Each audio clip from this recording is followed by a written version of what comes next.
হরে কৃষ্ণ। আমি অপর্ণা চলে এসেছি আপনাদের সাথে মনের কথা শেয়ার করতে। জানেন তো, অনেকে সুন্দর একটা সম্পর্ক তৈরি করতে চায়, কিন্তু সেটা বেশি দিন টিকসই হয় না। এর ফলে কী হয়, সে কষ্ট পায়, দুঃখ পায়। তাই বলবো, সম্পর্ক আর বিশ্বাস হলো পরম দুই বন্ধু।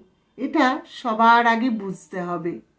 তাই সম্পর্ক রাখো বা না রাখো, সবার আগে বিশ্বাসটা রেখো।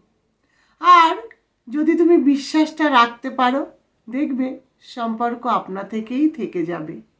যে সম্পর্কে বিশ্বাস নেই, সে সম্পর্ক কখনোই টেকে না। কারণ সম্পর্ক রাখতে গেলে সবার আগে চাই বিশ্বাস। আর সবার আগে অবশ্যই কিন্তু তোমাকে মানুষ চিনতে হবে।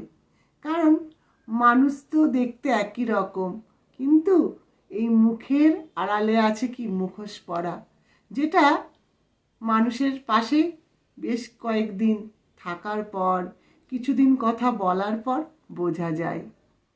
জানো তো, জীবনে পরিবর্তন মেনে নিতে পারলেই জীবন সুখী। আর তুমি যদি তোমার জীবনকে পরিবর্তন করতে পারো, তাহলে তুমি নিজে সুখী।